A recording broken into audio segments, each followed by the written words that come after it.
Where your treasure is, there will your heart be also. God has given us unlimited treasures in His Word.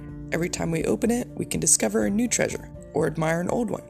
What will we find today? Let's dig in. Here's Carla Early with Treasure Hunt in the Word.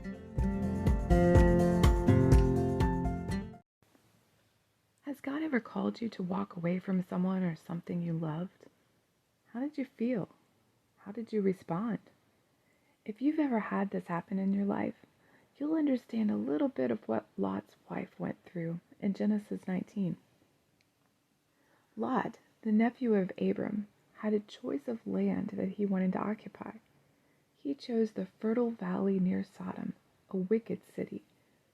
At first, he just lived near it, but later we find him in the city, sitting by the gates, which showed that he had become one of the leaders. Perhaps he even found his wife there. We don't know. In Genesis 19, Lot and his wife are extending hospitality to some strangers from out of town. But when the men of Sodom came pounding on the door trying to get at these strangers, Lot offered his virgin daughters to them. As irrational as that sounds, what's even more inconceivable is that we don't hear protests from their mother. Looks to me like she'd be screaming, "Over my dead body!" But the Bible doesn't record a peep from her. Had the sin of this city come so commonplace that she thought this was normal? Some sins certainly have in our society, so that's not too far-fetched, especially if she grew up in Sodom. That would also explain Lot and his wife's hesitancy to leave. If she grew up in Sodom, she wouldn't want to leave everything that she'd ever known, including her friends and relatives. Besides that, they had daughters whose husbands refused to leave, which means that they also may have had grandchildren there. Who would want to leave their grandkids, especially if they thought something horrible would happen to them? Even though the angels told Lot the city would be destroyed and urged them to hurry, they lingered, dawdled. They didn't want to leave. The angels, in God's mercy, took hold of their hands and had to practically drag them out of the city. At that point, the angels told them, "Escape for your life. Do not look behind you or stay anywhere on the plain. Escape to the mountains." All this came directly from the mercy of God. He didn't have to tell them His plans. He didn't have to warn them to get out. And when they hesitated, He didn't have to get the angels to drag them out. He could have just shrugged and said, "Well, I warned you."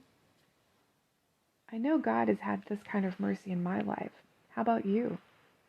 He didn't give up on me, and He didn't give up on Lot and his family either. But even after all that, Lot argued. He didn't want to flee to the mountains. He wanted to go to a city. But as they entered that city, Lot's wife disobeyed the command of the angels and looked back as God destroyed Sodom. She rejected God's mercy by looking back, and she turned into a pillar of salt. As Jesus said, a person cannot serve two masters, for either he will hate the one and love the other, or else he will be loyal to the one and despise the other.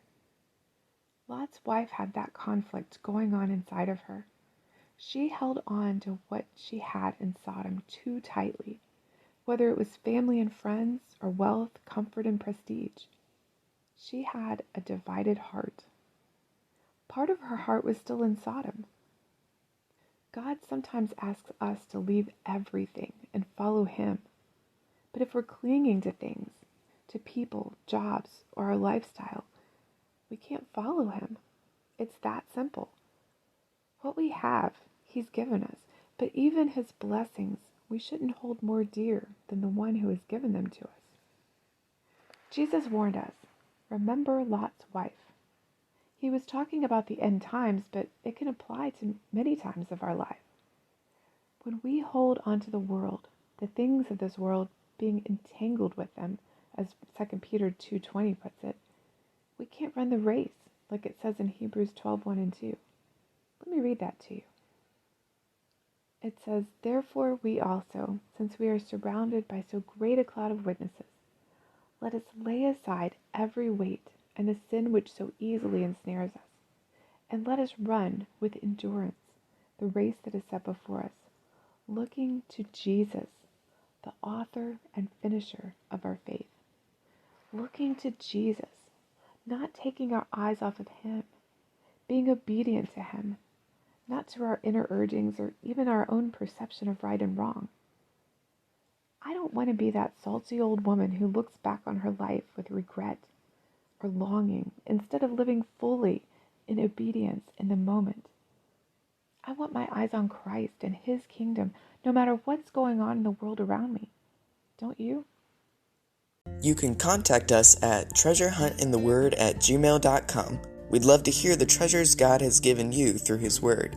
You can listen to other episodes at our website, which you can find in the description below. Thanks for listening, and remember, where your treasure is, there will your heart be also.